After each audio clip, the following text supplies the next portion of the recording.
रोहतक से है, कार्यकर्ताओं का मन टटोल रहे हैं कांग्रेस ऑब्जर्वर।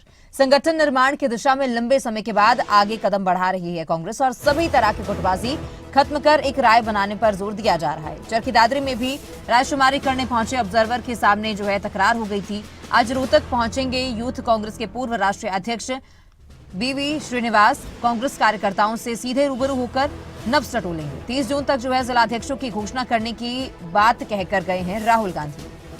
तो जल्द से जल्द अब कांग्रेस का संगठन बनाने को लेकर कांग्रेस है काफी एक्टिव नजर आ रही है। 30 जून तक जिलाध्यक्षों की घोषणा करने की बात कहकर राहुल गांधी गए हैं कि 30 जून तक जिलाध्यक्षों की नियुक्ति कर दी जाएगी। लेकिन अब देखना होगा क्योंकि पर्यवेक्षक इसको लेकर नियुक्त किए गए हैं और पर्यवेक्षक कार्यकर्ताओं की नब्ज भी टटोल रही है।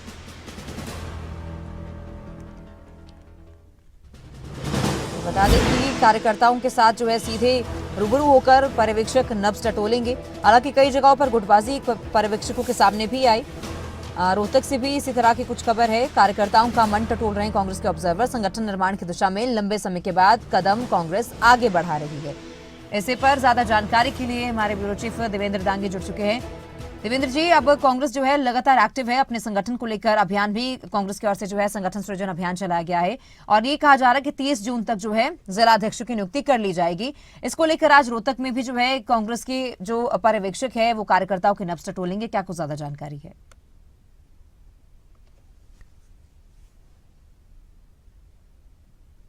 जी तमन्ना, देखिए बता दूं, पर्यवेक्षक रोहतक के लिए जो एआईसीसी के द्वारा नियुक्त किए गए हैं बीवी श्रीनिवास, राष्ट्रीय अध्यक्ष रहे यूथ कांग्रेस के और रोहतक जिले के ऑब्जर्वर हैं, वो आज रोहतक पहुंच रहे हैं। यहाँ कार्यकर्ताओं से रूबरू होंगे, मुखातिब होंगे, उनसे उनके मन की बात जानेंगे कि वो क्या चाहते हैं संगठन निर्माण को लेकर, उन कार्यकर्ताओं की क्या सोच है। ग्रास रूट पर जाकर इस तरह के ये सभी जगहों से फीडबैक ली जा रही है। सभी की रायशुमारी करने का कार्यक्रम ये शुरू किया गया है। इसमें एआईसीसी की तरफ से ऑब्जर्वर रखे गए हैं सभी जिलों के लिए, जितने भी हरियाणा के जिले हैं, और उसके अलावा जो पीसीसी है, प्रदेश कांग्रेस कमेटी है, उनके भी ऑब्जर्वर अपनी अपनी तरफ से सभी जिलों में जाकर मन टटोलना कार्यकर्ताओं का शुरू कर चुके हैं। संगठन सृजन नाम दिया गया है। राहुल गांधी पिछले दिनों आपने देखा चंडीगढ़ आए थे और चंडीगढ़ में कई बातें वो कह के गए, कई गंभीर बातें उन्होंने कही, कुछ सीख भी दी। खासतौर से जो पार्टी में जो गुटबाजी है, जिस गुटबाजी का खामियाजा कई सालों से कांग्रेस पार्टी भुगतती आ रही है और रिसेंटली विधानसभा चुनाव में भी उठाना पड़ा उस गुटबाजी का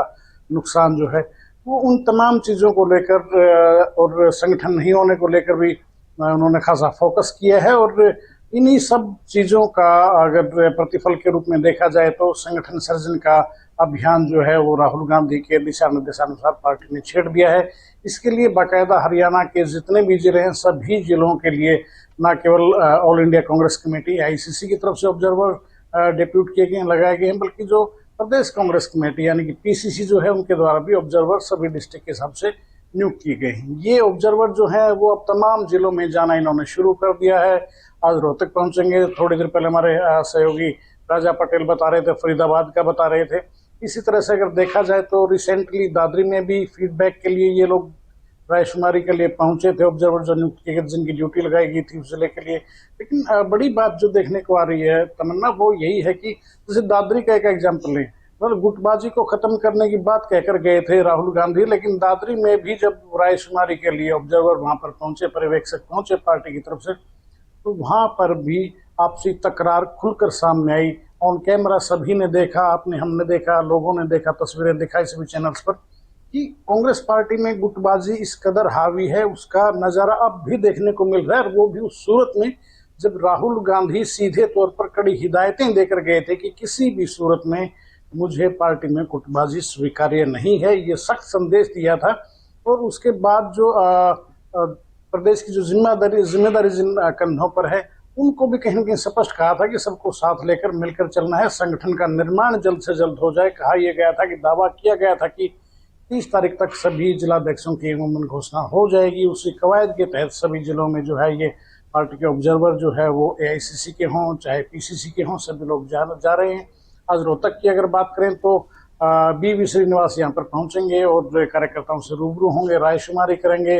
लोकल जो लीडरशिप है वो साथ रहेगी और पार्टी कार्यकर्ताओं के साथ जो ग्रास रूट के जो कार्यकर्ता हैं तमन्ना, मेरा मानना है कि उनसे सीधे रूबरू होकर वो क्या चाहते हैं जी, ये बड़ा अहम है। क्योंकि राहुल गांधी ने सीधा संदेश दिया था कि आप ग्रास रूट पर जाइए, जो बिल्कुल अंतिम पंक्ति पर जो हमारा वर्कर खड़ा है, जो पार्टी के लिए दिन रात मेहनत करता है, वो लोग क्या चाहते हैं, उनसे रायशुमारी कीजिए, उनकी फीडबैक लीजिए कि उनका मन क्या है, वो कैसे देखते हैं, संगठन की कमान जिले में किसे सौंपी जाए, किसे जिलाध्यक्ष नियुक्त किया जाए, इस तरह की सारी चीजों पर मंथन चल रहा है। और ये जो अभी ऑब्जर्वर्स जो आना शुरू हुए इन जिलों में, ये धीरे धीरे पूरे हरियाणा के सभी जिलों को कवर करेंगे। अभी हालांकि 2-3 जिलों में ही अभी ये बैठक जो है हो पाई है, चाहे दादरी की बात कर लीजिए या आज रोहतक है, फरीदाबाद है, तो इस तरह सभी जिलों में बैठकें होंगी। उसके बाद पार्टी हाईकमान को जो है वो फीडबैक दी जाएगी, पैनल बनेंगे बाकायदा की 6-6 लोगों के पैनल बनेंगे कि किसको जिलाध्यक्ष की कमान सौंपी जाए, वो बाद में तय होगा। लेकिन माना ये जा रहा है कि ये संगठन सृजन की जो ये कवायद शुरू की गई है, तो माना ये जा रहा है कि इसको फीडबैक लेकर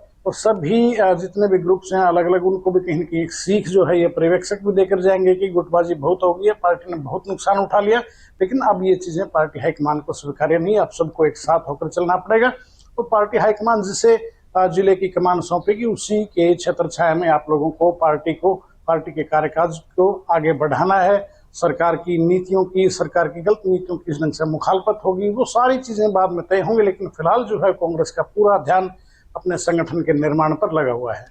देवेंद्र जी, बिल्कुल जिस तरह से आपने भी बोला कि सबको एक साथ होकर चलना पड़ेगा, तभी पार्टी मजबूत होगी, तभी संगठन बन पाएगा। कांग्रेस के जो बड़े नेता है, वरिष्ठ नेता है, वो भी ये कहते हुए नजर आते हैं कि कांग्रेस में कोई गुटबाजी नहीं है, लेकिन कांग्रेस की गुटबाजी जग जाहिर है, जिसका खामियाजा कांग्रेस पिछले काफी समय से भुगतती भी आ रही है। तो कितनी बड़ी चुनौती है कांग्रेस के लिए एक नया संगठन तैयार करना, क्योंकि पिछले 11 सालों में तो कांग्रेस ने संगठन नहीं बनाया और इस लंबे वक्त में जो है बहुत सारी चीजें भी बदल जाती हैं। तो कितनी बड़ी चुनौती है जब पता है कि सामने भाजपा खड़ी है।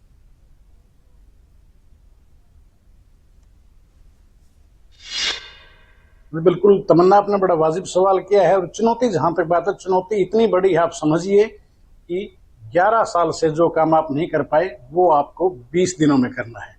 यानी कि 30 जून से पहले आपको ये लिस्ट फाइनल करनी होगी, जिलाध्यक्ष की नियुक्ति करनी है। 11 साल से संगठन क्यों नहीं बन पाया, सबको पता है, जग जाहिर है। कांग्रेस में जो जूतन पेजार रही है, जो ग्रुपबाजी रही, आपसी एक दूसरे को फूटी आंख कई नेता जो है वो नहीं सुहाते हैं।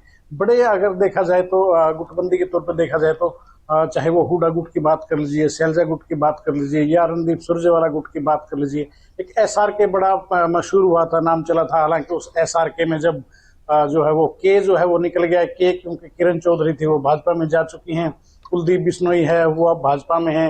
तो लेकिन अभी भी इतना सब होने के बावजूद कांग्रेस में जो गुटबाजी है वो आज भी कहीं न कहीं बरकरार है। चाहे आप रिसेंटली अगर आप देखें एग्जाम्पल, पिछले विधानसभा चुनाव का देखें, लोकसभा चुनाव में अच्छा बाउंस बैक किया था कांग्रेस पार्टी ने कि 0 से 5 सीटों तक कांग्रेस पार्टी हरियाणा में पहुंच गई थी। लगने लगा था कि हरियाणा में बदलाव की बयार बह रही है और कांग्रेस पार्टी के फेवर में माहौल बनता जा रहा है, ऐसा नजर भी आया था। और कांग्रेस पार्टी की तरफ से बड़ा एक दावा भी किया गया था, नारा भी चला था कि भाजपा जा रही है, कांग्रेस आ रही है। लेकिन तमाम माहौल के बीच में गुटबाजी फिर से कांग्रेस पार्टी को लेकर बैठ गई और आते आते 37 सीट पर बिल्कुल कहते हैं कि लाइन को टच करके जो है सरकार बनाने से कांग्रेस रहेगी अंतिम वक्त में। इसके लिए माना यह गया कि पूरी तरह से कांग्रेस की जो गुटबाजी है वही जिम्मेदार रही है। अगर नेता लोग मिलकर चलते, बड़े नेता मिलकर चलते, गुटबाजी में नहीं पड़ते, सबको देखकर, सबकी सलाह मशवरे से अगर चला जाता, एकजुट होकर लड़ते, तो भाजपा से लड़ा जा सकता था, सत्ता परिवर्तन किया जा सकता था। लेकिन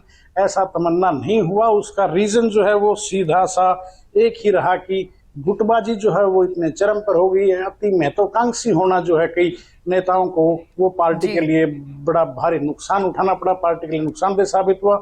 इन तमाम चीजों को देखते हुए राहुल गांधी पिछले दिनों चंडीगढ़ आए थे। चंडीगढ़ से बड़ा संदेश देने का राहुल गांधी ने काम किया कि गुटबाजी जो है, आप गुटबाजी से परहेज कीजिए, पार्टी ने बहुत नुकसान उठा लीजिए है, यह है। और बड़ी दूसरी बात रही थी कि गुटबाजी के अलावा संगठन ना होना एक बड़ा फैक्टर रहा है। चाहे वो 2019 की बात कर लीजिए, आप 2024 की बात कर लीजिए, क्योंकि लगातार 11 साल से तमन्ना हरियाणा में कांग्रेस का कोई जिला लेवल पर कोई संगठन नहीं है। जबकि दूसरी तरफ से अगर भाजपा को देखें तो मंडल स्थल पर भी उनका मजबूत संगठन ने केवल खड़ा कर चुके भाजपा, बल्कि पन्ना प्रमुख तक, यानी कि हर गली मोहल्ले तक जो है संगठन का निर्माण भाजपा ने किया है। एक तरफ तो वो भाजपा है जो संगठन के मामले में कहीं आगे है बाकी दलों से, दूसरी तरफ कांग्रेस अगर लड़ेगी तो उससे लड़ेगी कैसे? आपका तो जिला लेवल का संगठन भी नहीं है।